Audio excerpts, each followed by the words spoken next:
कक्षा 6 गणित आज हम लोग हल करने वाले हैं प्रश्नावली 5.6। इसमें पहला प्रश्न दे दिया गया है, निम्नलिखित त्रिभुजों के प्रकार लिखिए। पहले हम लोग थोड़ा त्रिभुज के बारे में समझ लेते हैं, इसके बाद हम लोग प्रश्नावली के प्रश्नों को हल करते हैं। तो देखिए, त्रिभुज की हम लोग बात करें ना तो 3 भुजाओं से बंद आकृति को त्रिभुज कहते हैं। हमने पिछली क्लास में बहुभुज के बारे में समझा था कि रेखाखंडों द्वारा बंद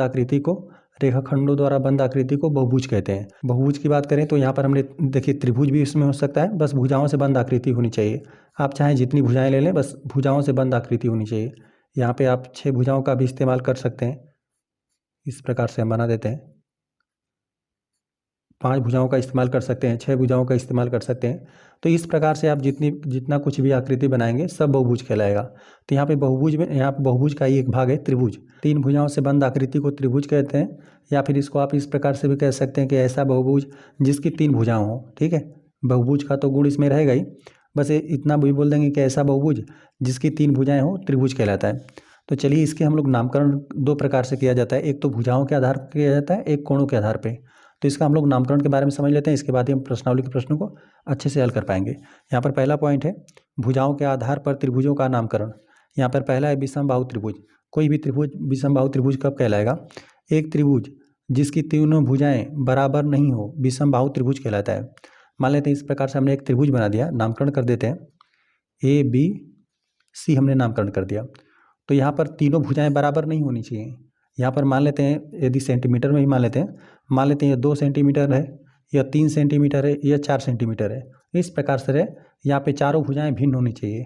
यहाँ पर लिखना रहेगा तो आप लिख दीजिएगा AB, जो यहाँ पे भुजा या रेखाखंड भी कह सकते हैं, AB BC और यहाँ पे AC, AB BC AC लिख देते हैं इसको AC। यहाँ पे ये तीनों आपस में बराबर नहीं होनी चाहिए। ऐसा त्रिभुज रहेगा जिसकी तीनों भुजाएं भिन्न रहेंगी, वह विषमबाहु त्रिभुज कहलाएगा। चलिए, यहाँ पर आ जाते हैं सेकेंड पॉइंट। यहाँ पे समद्विबाहु त्रिभुज। समद्विबाहु त्रिभुज में क्या रहेगा ना, 2 भुजाएं आपस में बराबर रहेंगी। मान लेते हैं यहाँ पर हम इसको नामकरण कर देते हैं ABC। इस प्रकार से हमने एक त्रिभुज बनाया है। इसमें मान लेते हैं कि यह वाली जो भुजा है इस वाली भुजा के बराबर है। यहाँ पे आप फिर सेंटीमीटर में भी मान सकते हैं। मान लेते हैं ये 2 सेंटीमीटर है तो ये भी 2 सेंटीमीटर है, और ये कुछ भिन्न हो, यहाँ पे ये 2 सेंटीमीटर तो ये 3 सेंटीमीटर हो जाए। इस प्रकार से यहाँ पे हम अभी लिख देते हैं, मान लेते 2 सेंटीमीटर, ये इसको हम लोग 3 सेंटीमीटर कर देते हैं। तो यह 2 भुजाएं, मतलब कोई भी 2 भुजा, हम ये नहीं कह रहे हैं कि नामकरण इसी प्रकार से किए हम, कोई भी 2 भुजा बराबर है, तीसरी भुजा भिन्न हो। तो यहाँ पे इस प्रकार से हो, देखिए AB बराबर है AC के, AB बराबर है AC के, यह दोनों आपस में बराबर है, परंतु जो BC है यह भुजा क्या है, भिन्न है, यह बराबर नहीं है। यह दो भुजाएं आपस में बराबर हो, तीसरी भुजा भिन्न रहे। तो इस प्रकार से बने त्रिभुज को समद्विबाहु त्रिभुज बोलेंगे। समद्विबाहु त्रिभुज को भी हमने समझ लिया। अब आ जाते हैं समबाहु त्रिभुज। ऐसा त्रिभुज रहेगा जिसकी तीनों भुजाएं आपस में बराबर रहेंगी। समबाहु त्रिभुज की बात करें तो इसमें तीनों भुजाएं आपस में बराबर रहेंगी। यह तीनों भुजाएं आपस में बराबर हैं। मान लेते हैं यदि हम नामकरण कर देते हैं ABC हमने नामकरण कर दिया, तो या 3 सेंटीमीटर 4 सेंटीमीटर जितना भी मानना है, मान लेते हैं यदि 3 सेंटीमीटर ही मान लिए तो तीनों भुजाएं क्या रहेंगी, 3 सेंटीमीटर ही रहेंगी। यहाँ पे लिख देते हैं, इस प्रकार से होना चाहिए। 3 सेंटीमीटर है, 4 सेंटीमीटर है, जो भी भुजा की लंबाई रहे, तीनों लंबाई आपस में बराबर होनी चाहिए, तीनों भुजाओं की। यहाँ पे AB बराबर, यहाँ पे BC बराबर AC, तीनों भुजाएं आपस में बराबर हैं। तो इस प्रकार बने त्रिभुज को क्या बोलेंगे, समबाहु त्रिभुज। विषमबाहु त्रिभुज में हमने पहले पढ़ा कि यहाँ पे तीनों भुजाएं भिन्न हो, जब त्रिभुज की तीनों भुजाएं भिन्न रहेंगी तो उसे विषमबाहु त्रिभुज। जब दो भुजाएं बराबर रहेंगी तो समद्विबाहु त्रिभुज। जब तीनों भुजाएं आपस में बराबर रहेंगी, समान रहेंगी, तो उसे समबाहु त्रिभुज बोलेंगे। अब यहाँ पर आ जाते हैं कोणों के आधार पर त्रिभुजों का नामकरण। कोणों के आधार पर देखिए किया गया, तो यहाँ पर चलिए देखिए कि यह कोण है, इस प्रकार से 3 कोण बनेगा। त्रिभुज में होता क्या है, 3 भुजाएं होती हैं, 3 शीर्ष होता है और 3 कोण बनता है। यहाँ पे एक भुजा, यह 1 2 3 भुजा, और यहाँ पे 1 2 3 शीर्ष और 3 कोण बनते हैं। यही होता है त्रिभुज में। पहला हम लोग समझते हैं न्यून कोण त्रिभुज। न्यून कोण त्रिभुज में त्रिभुज की तीनों भुजाएं 90 अंश से कम ही रहनी चाहिए। त्रिभुज की तीनों भुजाएं 90 अंश से कम हो तो इस प्रकार बने त्रिभुज को न्यून कोण त्रिभुज बोलेंगे। 0 अंश और 90 अंश के बीच में त्रिभुज की भुजाएं होनी चाहिए। 0 अंश और 90 अंश के बीच में यहाँ पे लिखा गया है त्रिभुज के सभी कोण न्यून कोण होंगे, 0 अंश और 90 अंश के बीच में रहेंगे, और त्रिभुज के तीनों अंतः कोणों का योगफल 180 अंश होता है। तो इसमें हम लोग फिलहाल समझ रहे हैं कि त्रिभुज के कोणों के हिसाब से अब नामकरण किया है। यहाँ पे तीनों कोण जब न्यून कोण रहे तो न्यून कोण त्रिभुज का निर्माण होगा। जब यहाँ पे त्रिभुज का एक कोण समकोण हो जाए, समकोण मतलब 90 अंश का हो जाए, तो इस प्रकार से समकोण त्रिभुज का निर्माण होगा। यहाँ पर हम लिख दिया समकोण त्रिभुज, एक कोण इसमें 90 अंश का होगा। किसी त्रिभुज में दो कोण 90 अंश के नहीं हो सकते, दो कोण समकोण नहीं हो सकते, क्योंकि यदि दो समकोण जोड़ देंगे तो 180 अंश हो जाएगा, और त्रिभुज के अंतःकोणों का योगफल ही होता है 180 अंश, तो इस प्रकार से त्रिभुज का निर्माण ही नहीं हो पाएगा। तो यहाँ पे समकोण त्रिभुज में एक कोण 90 अंश होना चाहिए, और दो जो शेष बचेंगे वह दोनों न्यून कोण होंगे। यहाँ पर समकोण त्रिभुज लिखा है, त्रिभुज का एक कोण समकोण हो, तो इस प्रकार से समकोण त्रिभुज बनेगा। अब समझते हैं अधिक कोण त्रिभुज के बारे में। अधिक कोण त्रिभुज में ना एक कोण अधिक कोण होना चाहिए। अधिक कोण होता क्या है, 90 अंश और 180 अंश के बीच में होना चाहिए। यहाँ पर जो यह वाला कोण है ना, यह 90 अंश से अधिक है, 90 अंश से अधिक रहेगा, 180 अंश से कम रहेगा, तो इस प्रकार जो कोण बनता है उसे अधिक कोण कहते हैं। तो यही अधिक कोण होता है। एक ऐसा त्रिभुज रहेगा जिसमें एक कोण अधिक कोण रहेगा, 90 अंश और 180 अंश के बीच में रहेगा, और दो जो शेष बच रहे हैं दो कोण, वो दो न्यून कोण रहेंगे, लेकिन एक कोण अधिक कोण रहेगा, तो इस प्रकार बने त्रिभुज को अधिक कोण त्रिभुज बोल देंगे। चलिए बात जाते हम लोग प्रश्नावली के प्रश्नों पे। यहाँ पर ए में लिखा हुआ है त्रिभुज जिसकी भुजाएं 7 सेंटीमीटर, 8 सेंटीमीटर और 9 सेंटीमीटर है। तो यहाँ पर देख रहे हैं एक त्रिभुज के बारे में चर्चा किया गया है, और त्रिभुज का नामकरण भुजाओं के हिसाब से कर रहा है। तो यहाँ पर देख रहे हैं तीनों भुजाएं भिन्न है। यहाँ पर एक 7 सेंटीमीटर है, एक 8 सेंटीमीटर है, एक 9 सेंटीमीटर है। तो इस प्रकार से जो त्रिभुज बनेगा ना, उस त्रिभुज का हम लोग नामकरण कैसे क्या होगा, किस प्रकार से होगा, देखिए वह विषमबाहु त्रिभुज ही बनेगा, क्योंकि हमने बताया जब तीनों भुजाएं भिन्न रहें तो इस प्रकार से विषमबाहु त्रिभुज का निर्माण होता है। और दो भुजाएं बराबर रहेंगी तो समद्विबाहु त्रिभुज का, तीन भुजाएं बराबर रहेंगी तो समबाहु त्रिभुज बनेगा। तीनों भुजाएं बराबर रहेंगी तो चलिए इसको हम लोग नोट भी करते चलते हैं, समझते भी चलते हैं और नोट भी करते चलते हैं। चलिए यहाँ पर हम लोग नोट कर देते हैं। इस प्रकार से जो त्रिभुज बनेगा वो विषमबाहु त्रिभुज होगा।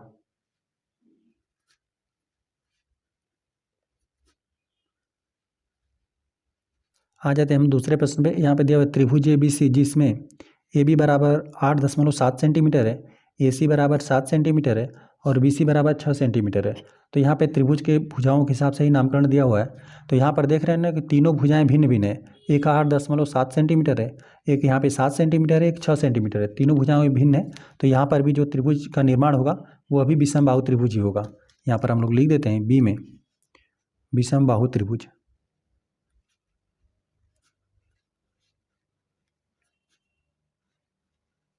चलिए सी प्रश्न में हमें दे दिया गया है ना, एक त्रिभुज है, त्रिभुज PQR जिसमें यहाँ पर दिया हुआ PQR और यहाँ पे RP बराबर 5 सेंटीमीटर। यहाँ पर देख रहे हैं ना तीनों भुजाएं आपस में बराबर है और जो कि 5-5 सेंटीमीटर की हैं।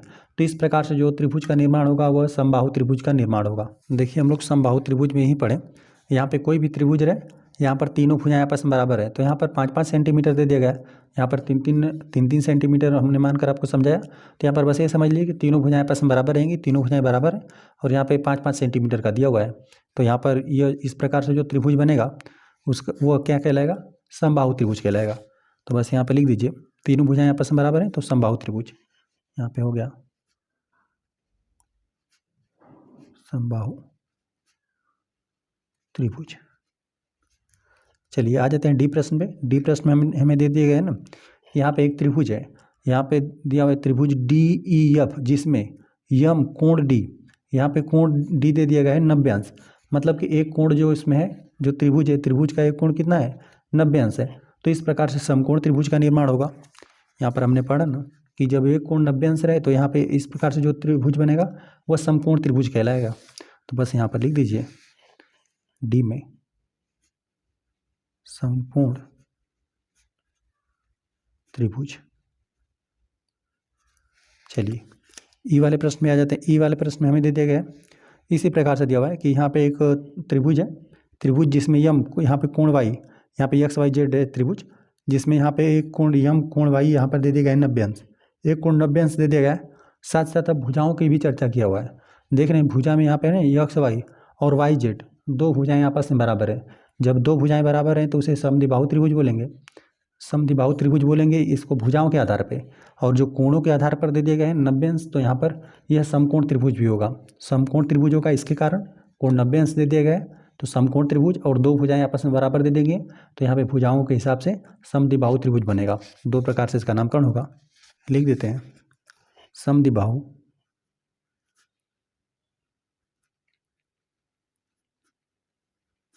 समद्विबाहु, और साथ साथ समकोण त्रिभुज भी है। समकोण त्रिभुज। हमने लिख दिया कि जो त्रिभुज है वह समद्विबाहु भी है, दो भुजाएं आपस में बराबर हैं, साथ साथ समकोण भी है, समद्विबाहु समकोण त्रिभुज। चलिए आ जाते हैं हम लोग एफ वाले प्रश्न पे। एफ वाले प्रश्न में हमें दे दिया गया है ना, एक त्रिभुज है यल यम एन, जिसमें यम कोण यल यहाँ पे 30 अंश, एक कोण 30 अंश है, यम कोण यम यहाँ पे एक कोण यहाँ पे 70 अंश है, यम कोण यन यहाँ पे दे दिया गया है 80 अंश।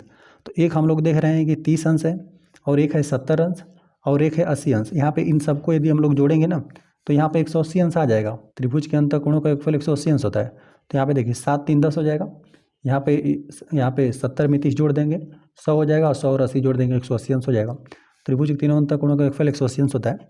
तो यहाँ पर हमें 3 कोण दे दिया गया है, लेकिन अब कोण हम लोग देखेंगे ना तो कोण के हिसाब से हम लोग देखेंगे कि सभी कोण यदि न्यून कोण रहेगा तो इस प्रकार से न्यून कोण त्रिभुज बनेगा। एक कोण यदि समकोण हो गया 90 अंश का हो गया तो समकोण त्रिभुज बन जाएगा। एक कोण उसमें अधिक कोण आ गया तो वह एक अधिक कोण त्रिभुज कहलाएगा। तो यहाँ पे देख रहे हैं ना सब न्यून कोण है। यहाँ पे न्यून कोण की यदि हम बात करें ना तो यहाँ पर यह होता है, मान लेते हैं थीटा कोई कोण है तो उसका वैल्यू 0 अंश से अधिक होना चाहिए और साथ साथ 90 अंश से कम उसको होना चाहिए। तो यहाँ पर देख रहे हैं ना सब 90 अंश से कम है, 80 अंश 70 अंश 30 अंश है। तो देखिए ये यहीं बनेगा, यहाँ पे न्यून कोण त्रिभुज बनेगा। सभी त्रिभुज के सभी कोण न्यून कोण होंगे, 90 अंश से छोटे होंगे, 0 अंश से बड़े होंगे। तो यहाँ पर जो हमें त्रिभुज दे दिया गया है, जिस त्रिभुज की जानकारी दी गई उस त्रिभुज के सभी कोण क्या है, 0 अंश से अधिक है, बड़े हैं और 90 अंश से छोटे हैं। तो यहाँ पे न्यून कोण त्रिभुज बनेगा। यहाँ पे एफ में लिख देते हैं न्यून कोण त्रिभुज। आ जाते हैं प्रश्न नंबर 2 पे। प्रश्न नंबर 2 दे दिया निम्न का सुमेलन कीजिए। यहाँ पर हमें मैच कराना है। यहाँ पे दिया कि त्रिभुज के माप यहाँ पे दे दिया गया है, यहाँ पे त्रिभुज का प्रकार दे दिया गया है। तो यहाँ पर हम लोग पढ़ते हैं और देखते हैं इसमें से कौन मिल रहा है। तो यहाँ पर पहला में दे दिया गया है समान लंबाई की 3 भुजाएं जब कोई त्रिभुज रहे और उसकी तीनों भुजाएं आपस में बराबर हो तो इस प्रकार से बने त्रिभुज को हम लोग क्या बोलते हैं, समबाहु त्रिभुज बोलते हैं। जब तीनों भुजाएं आपस में बराबर है तो देख लीजिए इसमें कहाँ पे मिल रहा है समबाहु त्रिभुज। यहाँ पे समान लंबाई की 3 भुजाएं, तीनों समान लंबाई के बराबर है। तो यहाँ पर यह वाला मिलेगा ई से, पहला मिलेगा इस प्रकार से ई से मिला, पहला ई से मिला है। चलिए यहीं पर भी नोट कर देते हैं, पहला ई से मिलेगा। चलिए सेकंड में दे दिया गया है समान लंबाई की 2 भुजाएं। यहाँ पर हमें त्रिभुज के माप के बारे में दे दिया गया है, बोल रहा है ना कि समान लंबाई की 2 भुजाएं, 2 भुजाएं जिसमें बराबर रहती हैं उसे समद्विबाहु त्रिभुज कहते हैं। यहाँ पे त्रिभुज के माप में दे दिया गया है समान लंबाई की 2 भुजाएं। तो यहाँ पे इस प्रकार से समद्विबाहु त्रिभुज बनता है। तो यहाँ पे समद्विबाहु त्रिभुज यहाँ पे जी में है तो यह मिलेगा जी से। चलिए यहाँ पर हम लोग जी लिख देते हैं, इसको भी हम यहाँ पर दिखा देते हैं। यहाँ पर हमने जब आपको बताया तो समद्विबाहु त्रिभुज ही होगा। यहाँ पे 2 भुजाएं आपस में बराबर होती हैं तो यही बोला था कि 2 भुजाएं, इसमें समान लंबाई की 2 भुजाएं हैं। चलिए अलग अलग लंबाई की सभी भुजाएं, जब तीनों लंबाइयाँ अलग अलग रहें, अलग अलग भुजाएं रहें तो इस प्रकार से क्या बनेगा, यहाँ पे तीनों भुजाएं बराबर नहीं हो तो इस प्रकार से विषमबाहु त्रिभुज बनेगा। तो इसको विषमबाहु त्रिभुज से मिला दीजिए तो यह मिलेगा विषमबाहु त्रिभुज से। तो यहाँ पे विषमबाहु समकोण त्रिभुज करके दिया हुआ है तो हमें फिलहाल में यहाँ पे विषमबाहु से ही मतलब है। हो सकता है जो त्रिभुज बना हो यहाँ पे 3 अलग अलग लंबाइयों से मिलकर वो त्रिभुज क्या हो, समकोण भी रहा हो। तो यहाँ पे हमें विषमबाहु से ही मतलब था, लेकिन यहाँ पे समकोण त्रिभुज दिया हुआ है, बाकी अन्य और कोई नहीं दिया यहाँ पे विषमबाहु करके। तो हम लोग क्या करते हैं, इसी से मिला देते हैं, क्योंकि यहाँ पर जब तीनों लंबाइयाँ अलग अलग रहती हैं तो इस प्रकार से विषमबाहु त्रिभुज बनता है। अब वो त्रिभुज कोणों के हिसाब से हो सकता है समकोण भी रहा हो तो इसीलिए यहाँ पे समकोण दे दिया गया है। तो यहाँ पर ए से मिलेगा। यहाँ पर दिया हुआ है 3 न्यून कोण, चौथे में दे दिया गया है 3 न्यून कोण जब रहेंगे तो इस प्रकार से न्यून कोण त्रिभुज बनेगा। यहाँ पर हमने आपको बताया कि जब यहाँ पर कोई त्रिभुज रहे और तीनों कोण क्या हो, न्यून कोण हो, 0 अंश और 90 अंश के बीच में रहे तो इस प्रकार से न्यून कोण त्रिभुज का निर्माण होता है। तो यहाँ पे न्यून कोण, यहाँ पे त्रिभुज यही है तो यह मिलेगा न्यून कोण त्रिभुज इसे। चौथा मिलेगा एफ से, तो यहाँ पर हम लोग एफ नोट कर देते हैं, बाकी इसको हम लोग कॉपी पर नोट कर लेंगे। यहाँ पे एक समकोण जिसमें रहेगा तो उसे समकोण त्रिभुज बोलते हैं। तो यहाँ पे यह है समकोण त्रिभुज, यहाँ पे यह मिला डी से। चलिए एक अधिक कोण, तो यहाँ पर हमने बताया आपको एक समकोण रहेगा तो समकोण त्रिभुज, एक अधिक कोण रहेगा तो अधिक कोण त्रिभुज। बस यहाँ पर हम लोग अधिक कोण त्रिभुज से मिला देते हैं। तो यहाँ पर अधिक कोण त्रिभुज सी, एक अधिक कोण त्रिभुज, तो यहाँ पे मिलेगा सी से। तो यहाँ पर हम लोग सी नोट कर देते हैं। सातवां में दे दिया गया 2 बराबर लंबाइयों की भुजाओं के साथ एक समकोण। तो देखिए अब एक समकोण है तो समकोण त्रिभुज भी बोलेंगे, और दो बराबर लंबाई हैं तो उसके लिए भुजाओं के हिसाब से समद्विबाहु त्रिभुज उसे बोलेंगे, समद्विबाहु समकोण त्रिभुज। तो यहाँ पे देखिए दो बराबर लंबाई थी, इसके लिए समद्विबाहु हमने बोला, दो बराबर लंबाइयाँ हैं, और यहाँ पे समकोण। तो देखिए समद्विबाहु दो बराबर भुजाएं रहे, ऐसा त्रिभुज रहे जिसमें दो भुजाएं आपस में बराबर हो, तो समद्विबाहु हो गया, और साथ साथ एक समकोण है तो समकोण त्रिभुज। यही बी से मैच कर रहा है, जो यहाँ पर यह सातवां है यह बी से मैच कर रहा है। बस इसको हम लोग कॉपी पर नोट कर लेते हैं। दूसरे में यहाँ पर पहला मिल रहा था ई से, तो यहाँ पर ई से हम लोग मैच करा देते हैं। सेकेंड में मिला था जी से, और यहाँ पे थर्ड मिला था ए से, चौथा मिला था एफ से, और यहाँ पे पांचवा मिला था डी से, और छठा मिला था सी से, और यहाँ पे सातवां जो था वह मिला था बी से। आ जाते हैं प्रश्न नंबर 3 पे। प्रश्न नंबर 3 दिया गया, निम्नलिखित त्रिभुजों में से प्रत्येक का दो प्रकार से नामकरण कीजिए। आप कोण का प्रकार केवल देखकर ज्ञात कर सकते हैं। यहाँ पे कोण को नापना नहीं है, सिर्फ देखकर ही आपको बताना है। तो यहाँ पे दो प्रकार से आपको नामकरण करना है। यहाँ पे कोणों के हिसाब से भी आपको नामकरण करना है, साथ साथ भुजाओं के हिसाब से भी। तो यहाँ पर देखिए, पहले हम लोग पहले त्रिभुज में ए में देखें ना, तो यहाँ पे सभी कोण आपको देखने से ही लग रहा है कि 90 अंश से कम है। तो इस प्रकार से यह न्यून कोण त्रिभुज बनेगा, यह न्यून कोण त्रिभुज बनेगा। कोणों के हिसाब से हमने देखा तो यह न्यून कोण त्रिभुज मिला, और भुजाओं के हिसाब से देख रहे हैं तो एक भुजा 5 सेंटीमीटर है, और यहाँ पर भी 5 सेंटीमीटर है। मतलब यहाँ पे दो भुजाओं की दो लंबाई आपस में बराबर है, यह 8 सेंटीमीटर है, तो यह भिन्न है। तो यहाँ पे दो भुजाएं बराबर है, तो यहाँ पे समद्विबाहु त्रिभुज होगा। क्यों होगा? क्योंकि दो भुजाएं आपस में बराबर है। यहाँ पे हम लोग लिख देते हैं, कोणों के हिसाब से देखा तो यह एक न्यून कोण त्रिभुज मिला, और यहाँ पे लिखते हैं पहले कोणों के हिसाब से देखा तो न्यून कोण, और हमने भुजाओं के हिसाब से देखा, दो भुजाएं बराबर थी, समद्विबाहु त्रिभुज।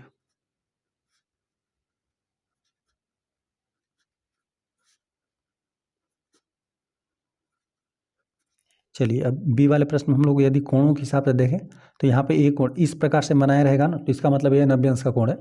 तो यहाँ पे यह समकोण त्रिभुज होगा, एक कोण समकोण हो गया, मतलब एक कोण समकोण, तो यह समकोण त्रिभुज है, और दो तो न्यून कोण रहेंगे। तो हमें इससे नहीं मतलब है, फिलहाल में एक कोण को हम लोग देख ली कि यह 90 अंश का कोण बना रहा है, समकोण है, तो इस प्रकार समकोण त्रिभुज का निर्माण होगा। अब भुजाओं के हिसाब से देखते हैं। यहाँ पर एक दे दिया गया 8 सेंटीमीटर, एक 15 सेंटीमीटर, एक 17 सेंटीमीटर, तीनों भुजाएं भिन्न है, तो इस प्रकार से विषमबाहु त्रिभुज का निर्माण होगा। तो यहाँ पे जब कोणों के हिसाब से देखा तो समकोण, और भुजाओं के हिसाब से देखा तो विषमबाहु त्रिभुज। इसको हम लोग नोट कर देते हैं, लिख देते हैं, कोण और विषमबाहु त्रिभुज। चलिए सी वाले प्रश्न में हम लोग कोण देख रहे हैं ना, तो यहाँ पर कोण एक अधिक कोण है, तो इसलिए हम लोग इसका अधिक, क्योंकि यहाँ पर सीधा रहता तो 90 अंश का कोण बनता, इससे भी ये अधिक है। तो यहाँ पे यह अधिक कोण त्रिभुज है। एक यहाँ पे कोण के हिसाब से बात करें तो यहाँ पे अधिक कोण है, तो अधिक कोण त्रिभुज बना, और यहाँ पे देख रहे हैं ये भी 7 सेंटीमीटर, ये भी 7 सेंटीमीटर, तो यहाँ पे समद्विबाहु त्रिभुज बन रहा है। दो भुजाएं आपस में बराबर है, समद्विबाहु त्रिभुज होगा भुजाओं के हिसाब से। यहाँ पर हम इसको भी लिखते हैं, कोण के लिए कोण के हिसाब से हमने देखा तो यहाँ पर यह एक है अधिक कोण,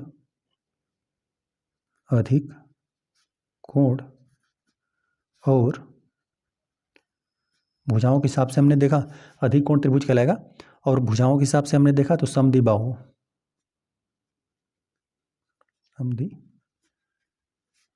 त्रिभुज। देखिए डी वाले प्रश्न में हमें दे दिया गया है, एक कोण समकोण बता दिया। यहाँ पे 90 अंश का कोण बना है, संपूर्ण त्रिभुज है, और यहाँ पे देख रहे हैं ये भी 10 सेंटीमीटर, ये भी 10 सेंटीमीटर, ये दोनों भुजाएं आपस में बराबर है, तो समकोण समद्विबाहु त्रिभुज, दो भुजाएं आपस में बराबर है, तो समद्विबाहु कहलाएगा। यहाँ पे लिख देते हैं, समकोण और समद्विबाहु त्रिभुज। ई वाले प्रश्न में हम लोग को जो त्रिभुज दे दिया गया है ना, प्रत्येक कोण यहाँ पे देख रहे हैं कि न्यून कोण है, तो न्यून कोण त्रिभुज हो जाएगा, सबका वैल्यू 90 अंश से कम है, न्यून कोण त्रिभुज। अब यहाँ पे भुजाओं के हिसाब से देखें तो यहाँ पर देखिए 5.2 सेंटीमीटर यहाँ पे तीनों हैं, तीनों 5.2 सेंटीमीटर है, मतलब यहाँ के तीनों भुजाएं आपस में बराबर है, तो यहाँ पे समबाहु त्रिभुज हो जाएगा। न्यून कोण और समबाहु त्रिभुज लिखते हैं, न्यून कोण त्रिभुज रहेगा, और न्यून कोण त्रिभुज, और यहाँ पे तीनों भुजाएं आपस में बराबर थी, तो समबाहु त्रिभुज। एफ वाले प्रश्न में हम लोग को जो त्रिभुज दे दिया गया है, यहाँ पर यदि कोणों के हिसाब से हम इसे देखें ना, तो यहाँ पर एक अधिक कोण बन रहा है, यहाँ पे अधिक कोण त्रिभुज हो जाएगा क्योंकि यह 90 अंश से अधिक है। और भुजाओं के हिसाब से देखें तो यहाँ पर एक 10 सेंटीमीटर, 15 सेंटीमीटर, 9 सेंटीमीटर है, तीनों भुजाएं भिन्न है, तो यहाँ पर हो जाएगा अधिक कोण और विषमबाहु त्रिभुज, क्योंकि यहाँ पे तीनों भुजाएं भिन्न है तो विषमबाहु त्रिभुज बनेगा। बस इसको नोट कर दीजिए। कोणों के हिसाब से हमने देखा तो यहाँ पर लिख देते हैं अधिक कोण और विषमबाहु त्रिभुज।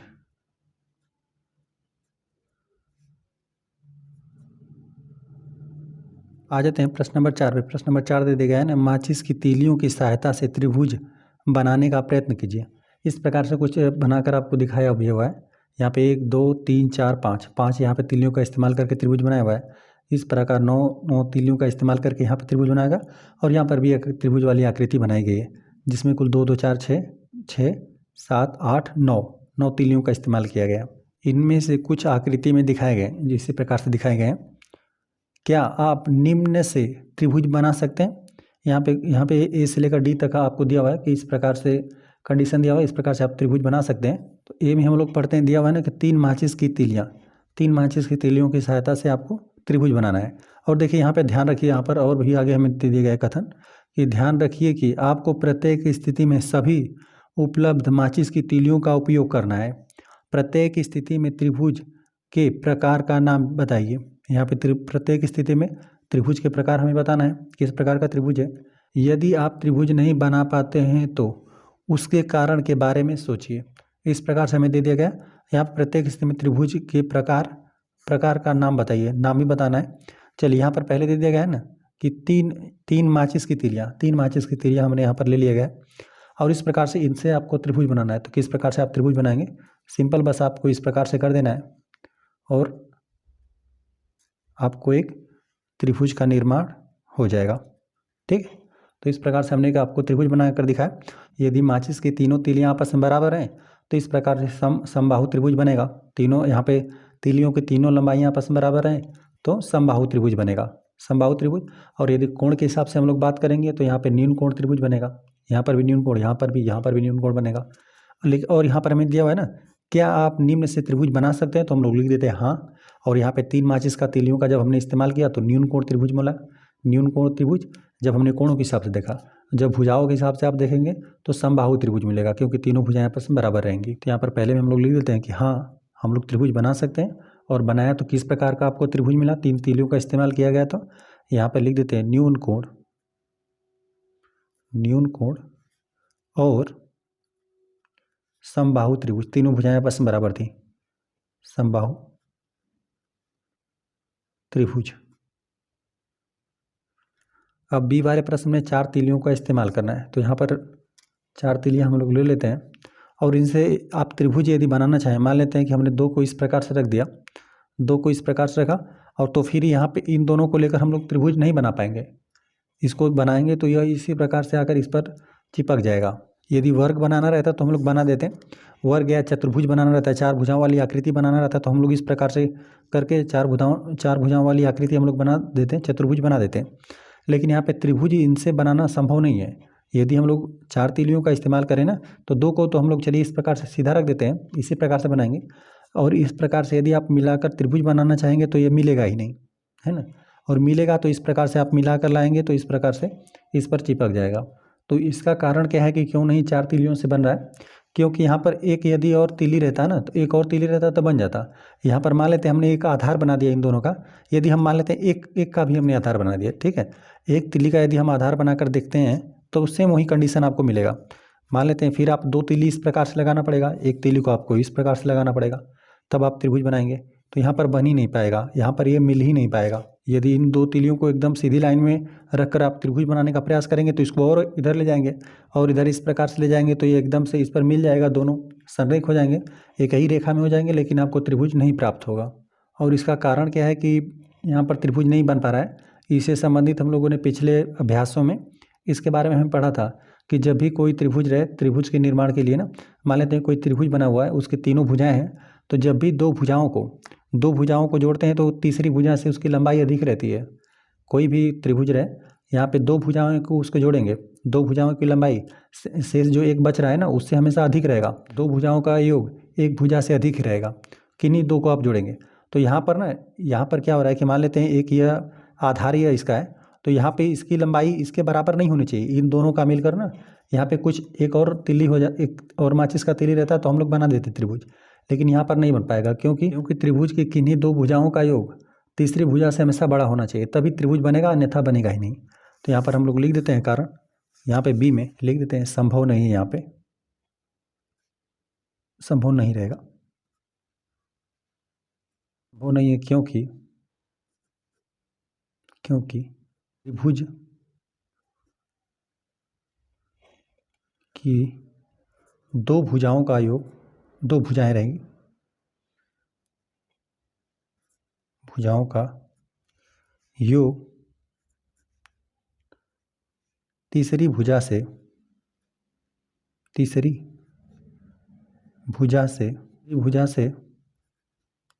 बड़ा होना चाहिए।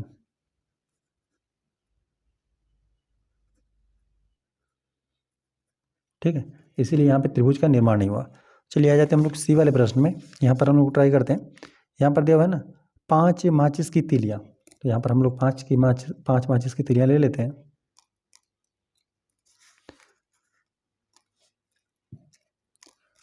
यहाँ पर देखिए दो को हम लोग इस प्रकार से रख देते हैं, और यहाँ पर अब हम लोग एक को इस प्रकार से रख देते हैं। चलिए थोड़ा इसको हम लोग इधर लाते हैं,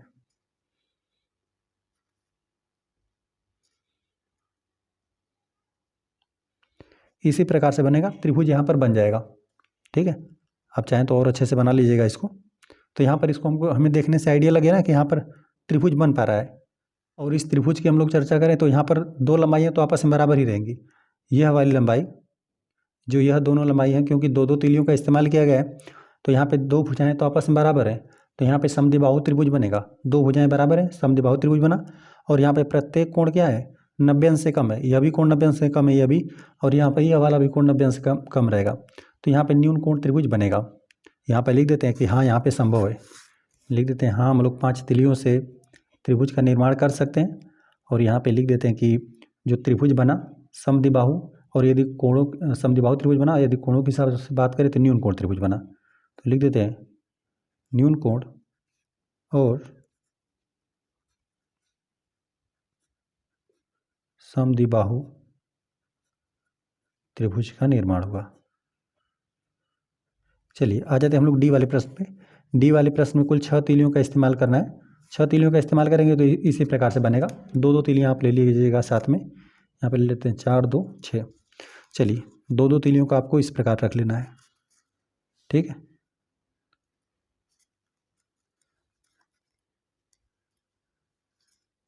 देख रहे हैं ना, इस प्रकार से त्रिभुज का निर्माण हो जा रहा है।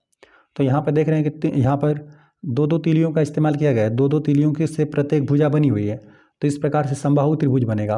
और यहाँ पर प्रत्येक कोण क्या है, 90 अंश से कम है, न्यून कोण त्रिभुज बनेगा। कोण के हिसाब से बात करें न्यून कोण त्रिभुज, भुजा के हिसाब से हम लोग बात करें तो समबाहु त्रिभुज बनेगा। तीनों भुजाएं देख रहे हैं आपस में बराबर ही बनेंगे। चलिए तो यहाँ पर हम लोग लिख देते हैं, यहाँ पर भी क्या आप त्रिभुज बना सकते हैं, दिया था, पूछा था हमसे, तो यहाँ पर हम लोग बता देते हैं कि हाँ हम लोग बना सकते हैं। यहाँ पे डी है, लिख देते हैं हाँ त्रिभुज तो बनेगा। 6 माचिस की तीलियाँ लगी थी तो न्यून कोण त्रिभुज बन रहा था। कोण के हिसाब से बात करें तो न्यून कोण, और यदि भुजाओं के हिसाब से बात करें तो समबाहु त्रिभुज बना। तीनों भुजाएं आपस में बराबर थी, समबाहु त्रिभुज का निर्माण हुआ। और इस प्रश्नावली में कुल 4 ही प्रश्न थे। प्रश्नावली के सभी प्रश्न हल हो गए। वीडियो पसंद आए तो वीडियो को लाइक कर दीजिए। यदि चैनल पर नए आए तो कृपया चैनल को सब्सक्राइब कर दीजिए।